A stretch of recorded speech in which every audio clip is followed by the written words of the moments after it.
Welcome to Scrolling to Death. Today I am joined by the executive chairman of McCourt Global and the founder of Project Liberty, among many other accolades, Frank McCourt. Welcome, Frank. Hi, Nikki. How are you today? I'm doing pretty well. How are you doing? I'm doing good. Yeah. So we're going to talk about building a safer web. We're going to start with a TikTok conversation because that's what's going on right now. And I'm going to give a little backstory for listeners. So in April of this year, President Biden signed a law that requires ByteDance, the Chinese owner of TikTok, to either sell to an American company or we will remove the app from our app stores here in the US. And a couple weeks later, it was announced that you, Frank, are putting together a people's bid for TikTok should ByteDance decide to sell. So I'd like to start off with why TikTok? Why are you interested in buying TikTok? Yeah, well, I'm interested in buying it, Nikki, so that we can move the 170 million individuals that rely on the platform over to a new and improved internet. You know, an alternative version where individuals control their identity, control their data, and permission its use.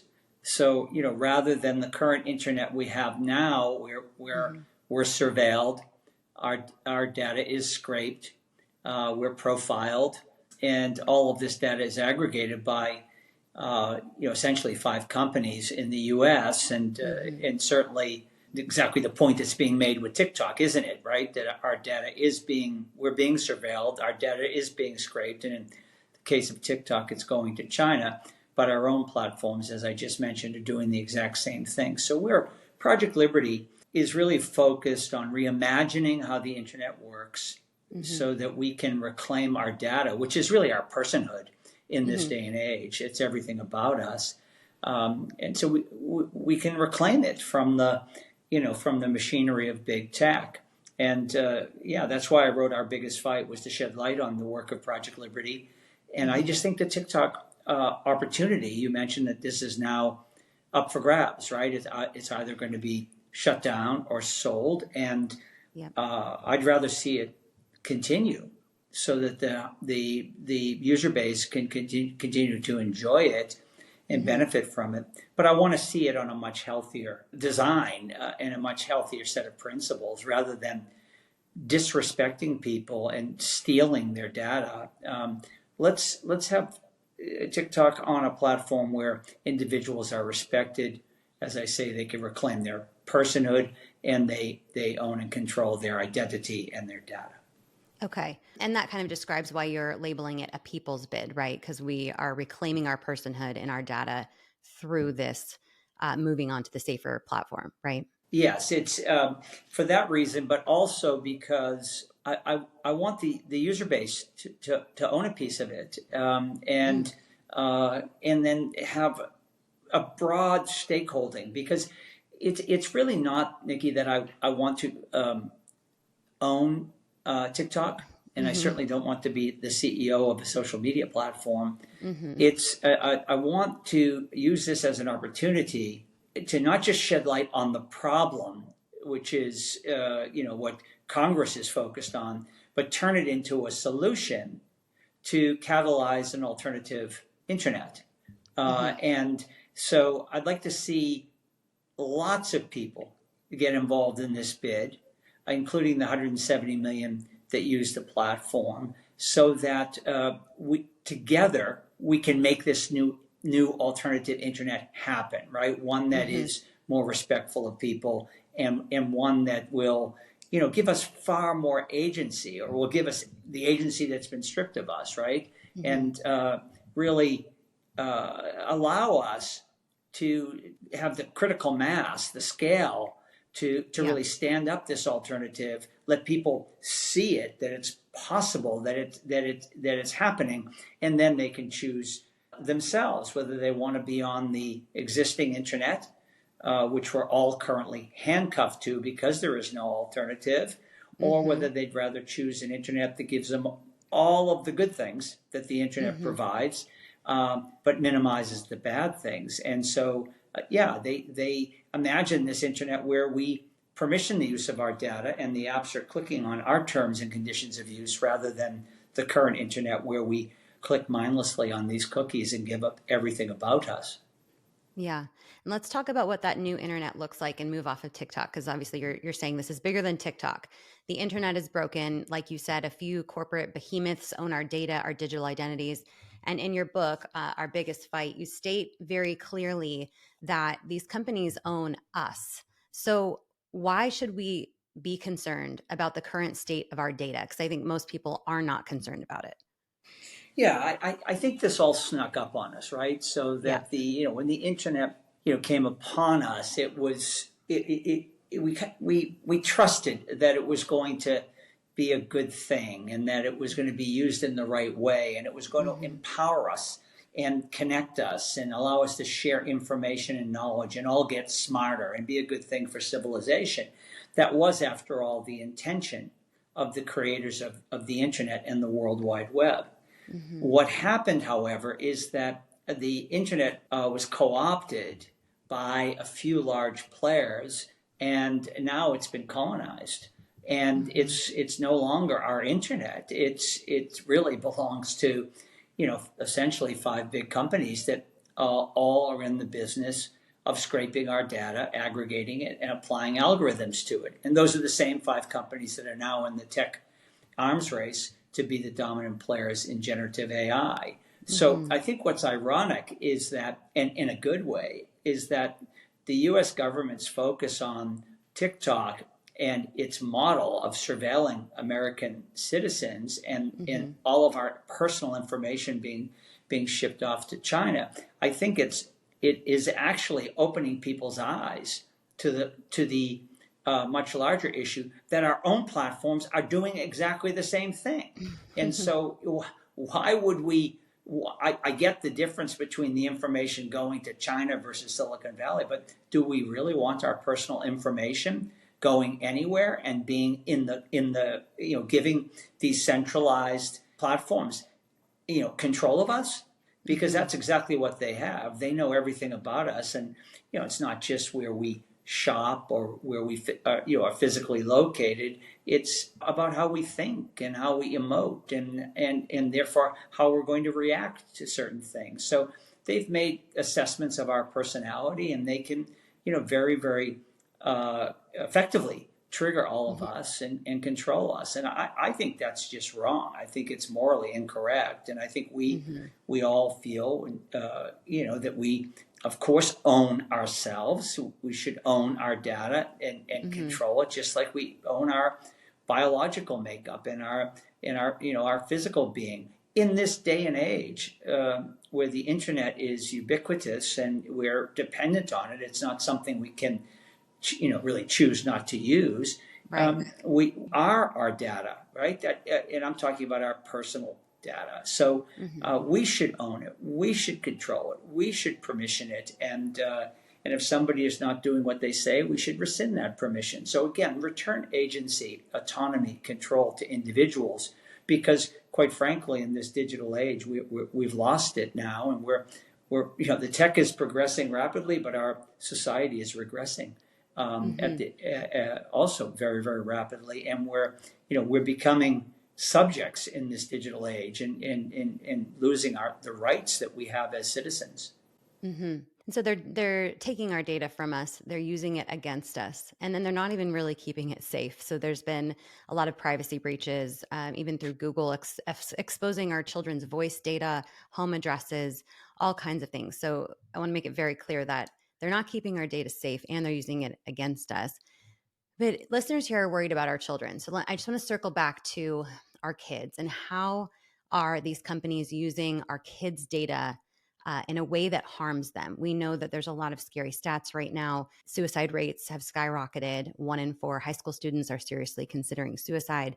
So the system is broken and the children are paying the price. So can you explain how these companies use our children's data in a way that harms them? Yeah, so it's I tell the story in the book, Nikki, about imagine I'm the head of the postal service, and I Mm-hmm. offer to deliver your mail for free. No more stamps. So you might Mm-hmm. say to me, okay, what's the deal? And I say, well, I'm going to put a camera and a listening device in every room of your house, in your car, in your workplace. In other words, I'm going to follow you around 24/7 and surveil you, and scrape all your information. And you'd say, well, that's creepy, Mm-hmm. And I'd say, well, it's free. And then I would add, I'm going to open your mail and I'm going to read everything that's in it. So now I own your relationships, I own your thoughts, I own your feelings. I own everything about you. So you'd say, okay, no, it's not only creepy, it's not fair. And Mm-hmm. then I would say, oh, and by the way, I'm going to read your 13-year-old daughter's. Let's assume you have a daughter, 13 years old. I'm going to read her diary. I'm going to see that she's concerned about something like every 13-year-old is. Mm-hmm. We were all 13 once and we're all insecure about something. Well, let's say Yeah. it's her weight. So I'm going to send her information to make her feel worse about her Mm-hmm. weight. I'm going to send her things to get her to buy things. So I'm going to profit on making her Mm-hmm. feel worse about her weight. And then I'm also going to send her, videos and information about how to harm herself, cut herself and physically harm her. And this is what's proliferated now. And by the way, I think you'd rather have stamps than my version Mm-hmm. of free mail. Yeah, So of course. it's getting to your point of kids. Kids are innocent people, right? And they are they've grown up with this technology, and Mm-hmm. they're prolific users of it. What they don't really realize is that they're being preyed upon, Mm-hmm. oftentimes until it's too late and something really bad has happened. Remember, there was a day and age you could make a mistake, and Mm-hmm. and it wasn't a mistake for life. It was a mistake. You wrote something down that you wish you hadn't, but the Mm-hmm. piece of paper was thrown away and you were forgiven and you learned from your mistake. Now Mm-hmm. there's no throwing it away. Everything is forever, right? So someone Yeah. can take something that, a young person posts or tweets or whatever, and they do it kind of they're kids, and Mm-hmm. and then they realize maybe they shouldn't have said that, and then suddenly it's weaponized and used against them, Yeah. and they're bullied and shamed, right? And then there's also just people, pre-internet were also just, bullied Mm-hmm. and taken advantage of.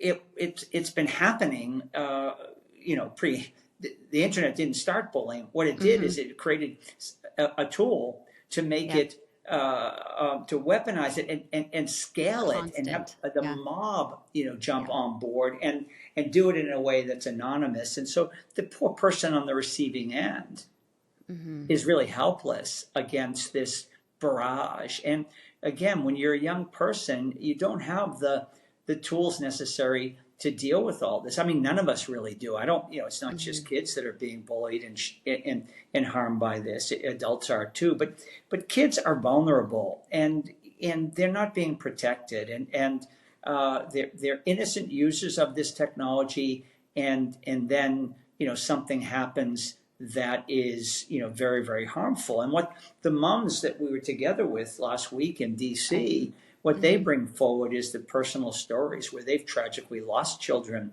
because of Mm-hmm. social media, whether it's bullying or access to poisoned drugs, fentanyl laced drugs, Yep. or and so on and so forth. These stories now are, I mean, we hear a story like this every day. It's an epidemic. It's horrible, actually. Mm-hmm. And it's too often life or death. And parents share with me, you're supposed to learn from your mistakes, not die from them. And it's too risky nowadays. And parents who I speak with who have lost a child say, you can't think, not my child, because that's what I thought. And it can happen to anybody. And it's something that we need to tend to now before we lose more children. And you said in your book, and I want to quote this: so Zuckerberg, Musk, and their ilk are feudal overlords fighting over the territory they've seized from innocent people. We are not even afterthoughts in the battles. Why do you think these people don't care about our kids? They have kids. Why don't they care about ours? Well, interesting. They don't let their kids on social media, do they? Right. Right, and they know best. Mm-hmm. Um, it's a great question. I wish I had an answer for it. I can only Yeah. say that once this becomes sort of all about the money and the power, Mm-hmm. sometimes people just lose sight Mm-hmm. of what's our purpose here. Mm-hmm. when we have this each a short period of time to live, what are we here for? And Right. what is this technology supposed to optimize for? I think sometimes people get blinded Mm-hmm. when they're so deep into it and focused on the being the most powerful platform or having the most users or making the most money, Mm-hmm. that becomes sort of the unhealthy north star, Mm-hmm. and they lose sight of the impacts. We've seen this in other industries before. We've seen it with big pharma and OxyContin, and we've seen it with tobacco. Cigarettes were sold to people, kids included, even Yep. after the CEOs knew that this cigarettes were addictive and harmful. So Mm-hmm. it's not like this is new. What's new is that this is at a scale that's unprecedented, right? Mm-hmm. These technologies are, as I said earlier, we're highly dependent on them, so we don't have the ability to just not be on the internet, right? Mm-hmm. Everything is connected to the internet now.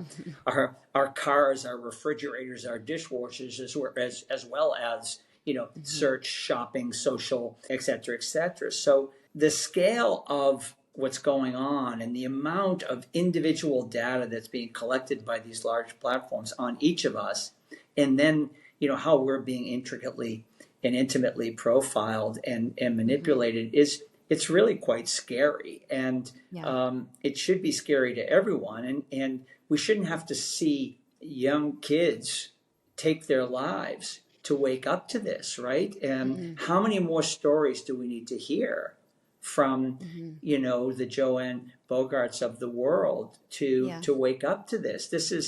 There is a cry for help here, and what I try to point out in the book is that a lot of the problems we're dealing with in society right now, particularly the harms to children, are as a result of this technology.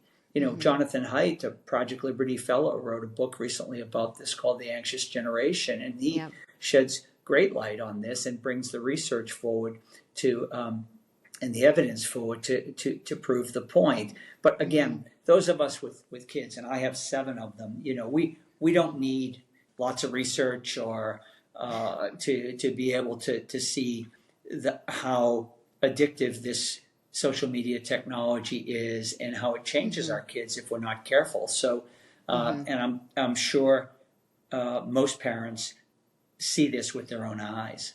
Mm-hmm. And once you see it, you can't unsee it. So you make the point in the book, famous activist Thomas Paine achieved success in changing minds with his critique of the British monarchy. And he used sharp language to call out lies and ruthlessly expose inherent flaws in that system.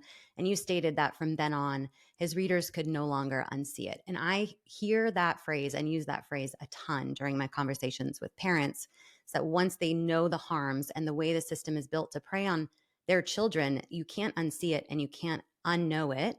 But herein lies the issue for parents. Like, we know it's bad, we know it's wrong, we know our children are in danger, but we don't know what to do. We feel stuck in the system. And a theme throughout your book, and this is the best part, is it doesn't have to be this way. You use that several times. And you and your team have a solution, a way to give us back our data, our personhood, control over our decisions, and the ability to protect our children. So are you still calling it the new net as a working title? Should we reference it as that?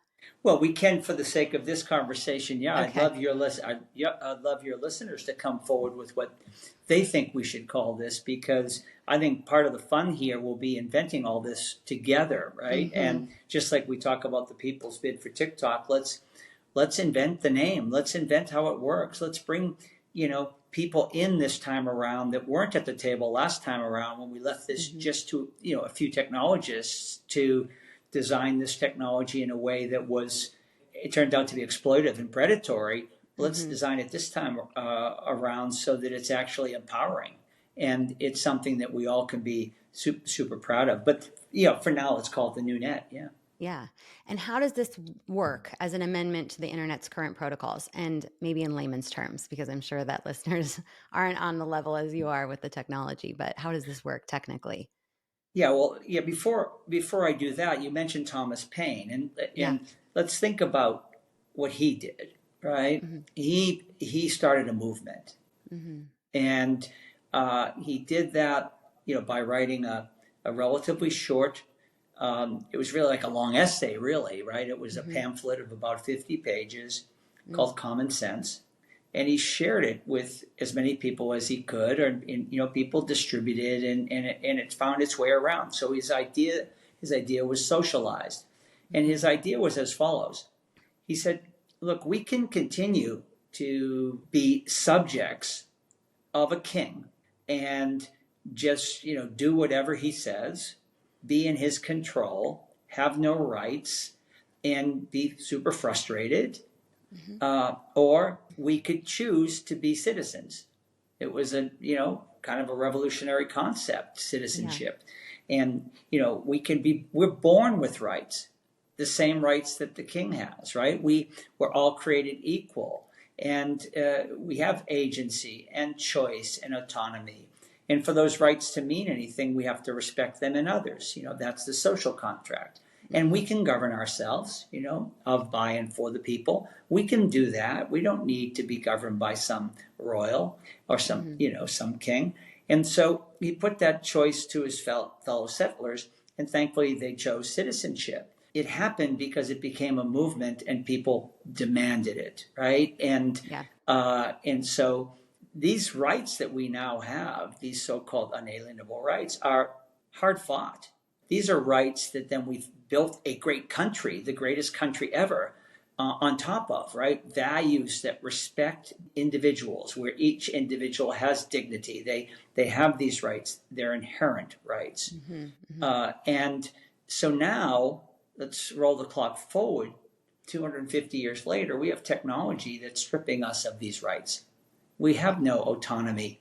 We have no choice. We have no agency on the current internet. We're surveilled. Our personhood is stolen from us, and we're Mm-hmm. manipulated. So if I were to ask you to describe democracy, I don't think you'd say autocratic, centralized, surveillance-based, predatory, exploitive. Which is what our tech has become. So, what I try to do in the book is say, like, we have a similar choice as digital creatures, which we are now. We can choose to be citizens in the digital age, or we can default into being subjects in the digital age and let these Mm-hmm. big tech platforms be the new kings. And I think we'd all prefer to be citizens and have rights. And in order to do that, we're going to have to reclaim control of our identity and our Mm-hmm. data.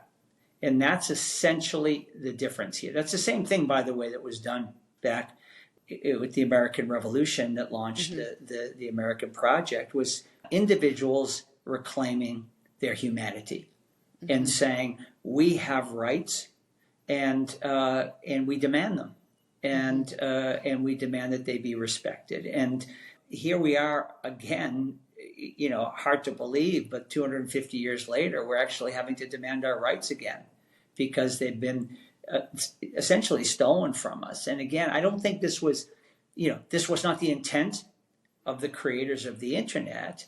It's the Mm-hmm. result of the app age we live in, with these 4 or 5 large platforms. Basically, it's machinery to scrape our data and everything Mm-hmm. about us, and then profile us, and then manipulate us. So it's a heck of a lot more powerful tool than King George had.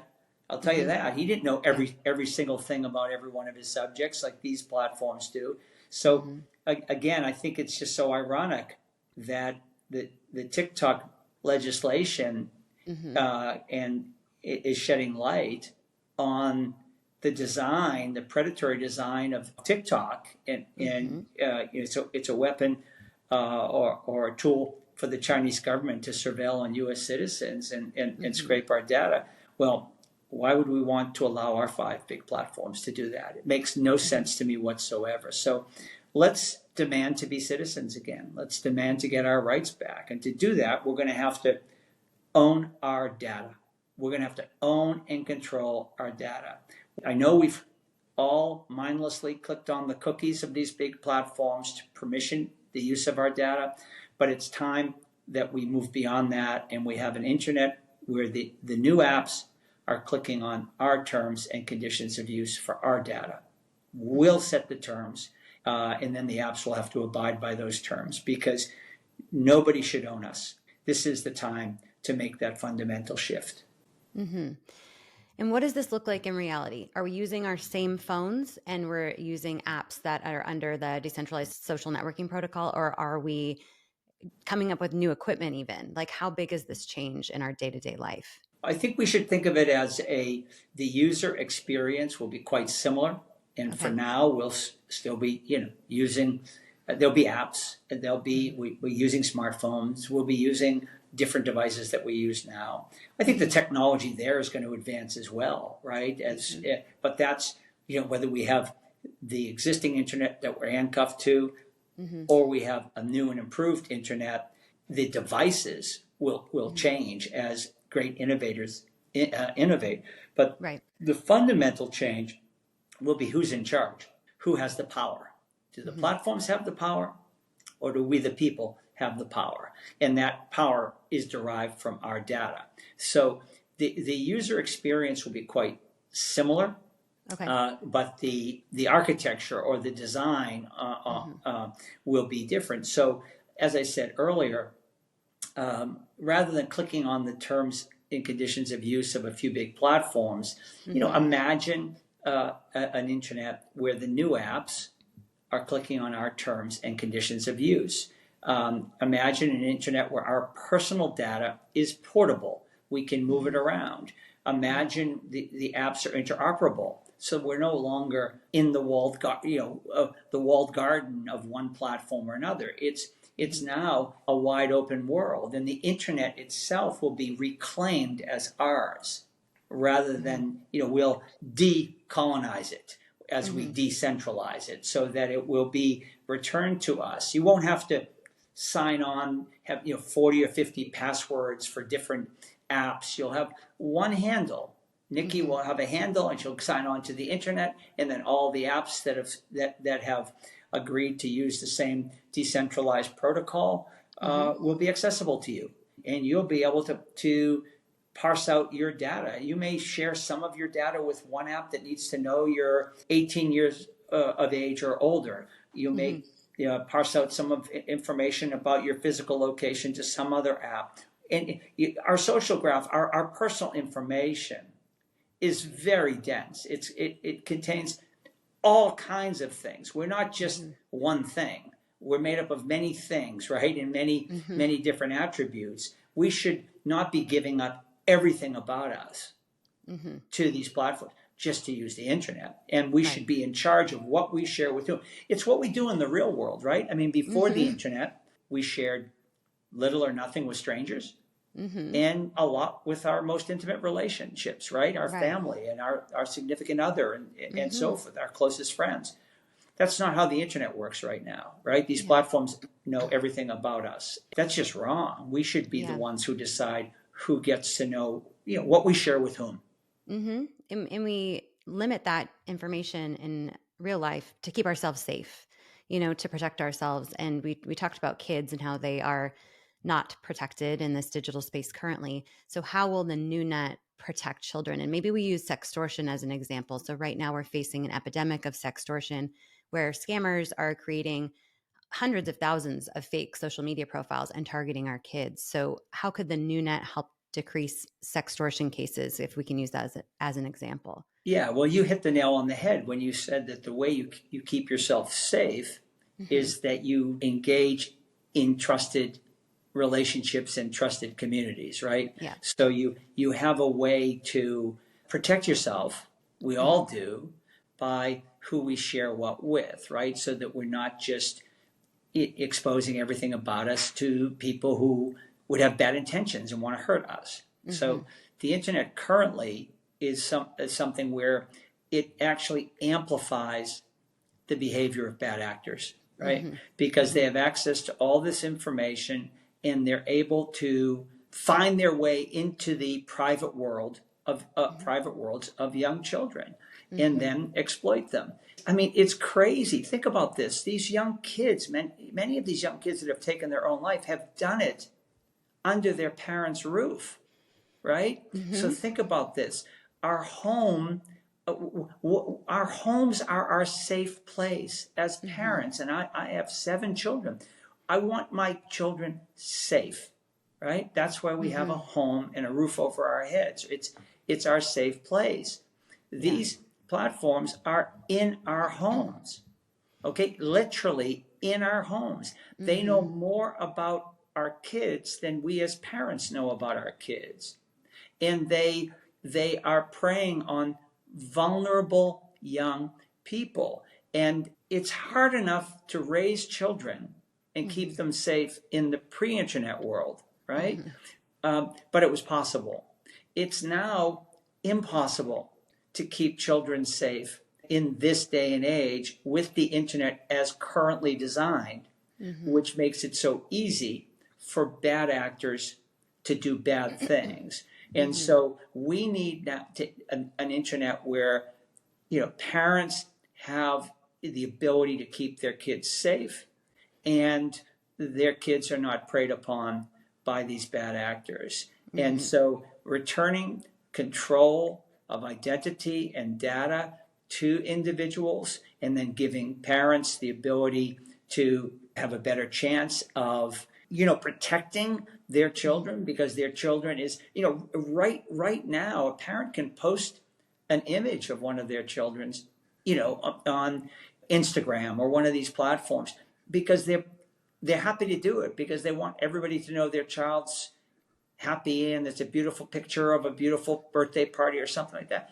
That's Mm-hmm. information that can be used by people who have that intention to Right. actually do Mm-hmm. bad things. I mean, how many Yeah. more articles are we going to read where children's faces have been applied to different images and Mm-hmm. now the child has to live with that, right? Yeah. Yeah. That's it's just it's just wrong, and Mm-hmm. it's gotten it's gotten way out of hand. Thankfully, there's some movements with legislation and some of the regulation that parents have been advocating for some time. But Mm-hmm. regulation alone is not going to solve this problem. Right. We want the regulation, of course, to mitigate the harms, but we need better internet technology. Mm-hmm.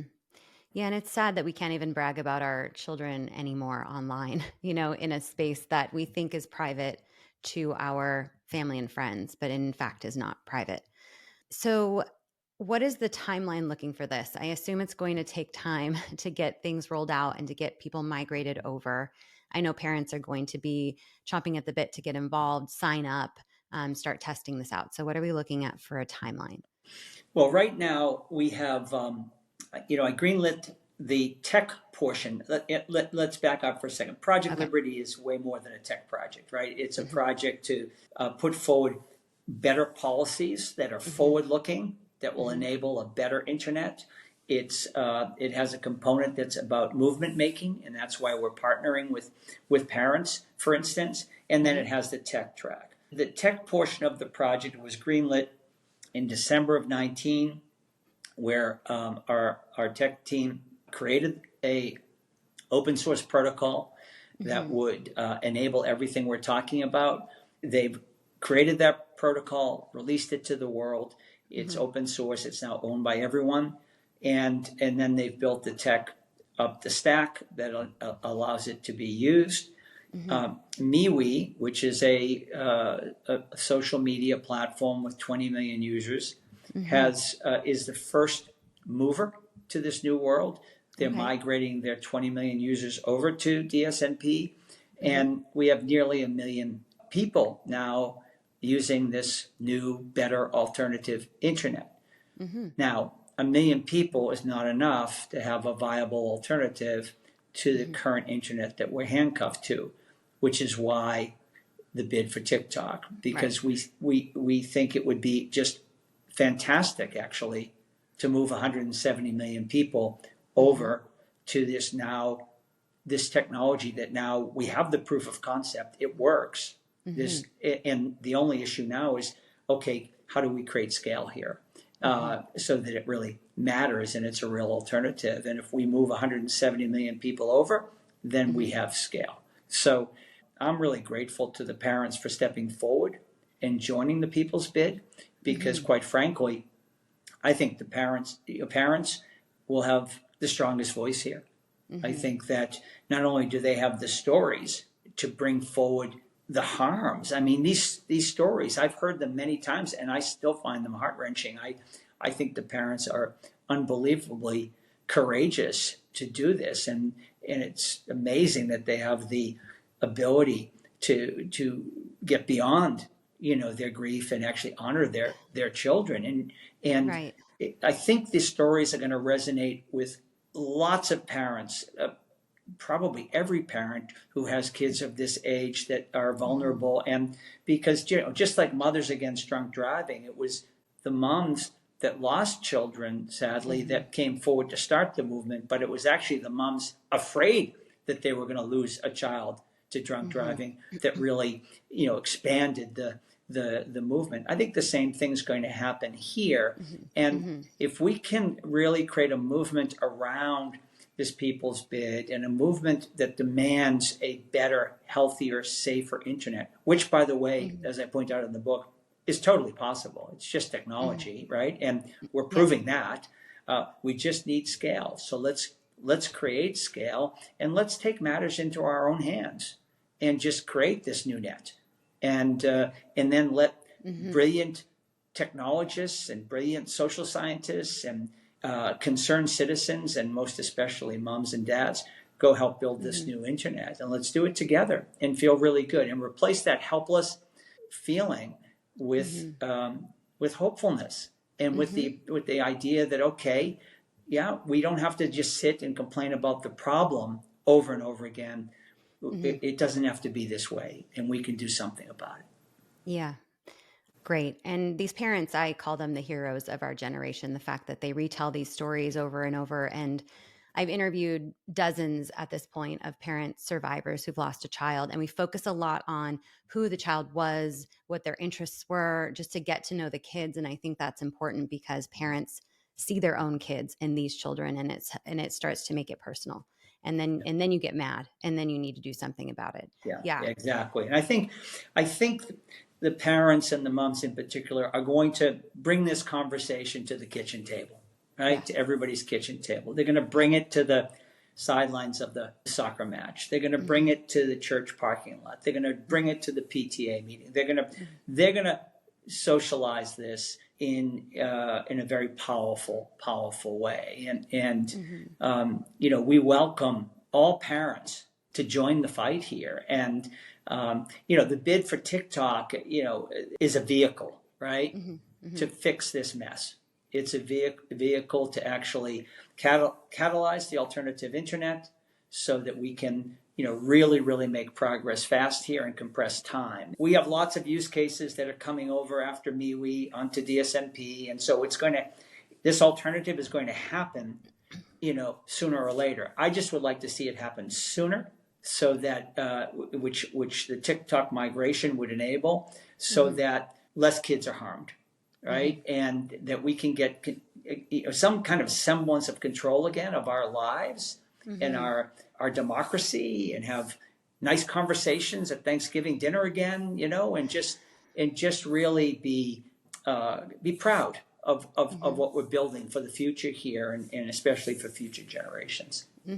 Okay. And anything else you want to share with parents? I know you have young children and are facing a lot of these decisions in real time. So any other advice for parents that they can employ today? Well, I mean, my first message to the parents who have had an experience where the kids have been harmed by this, and especially those who have lost children.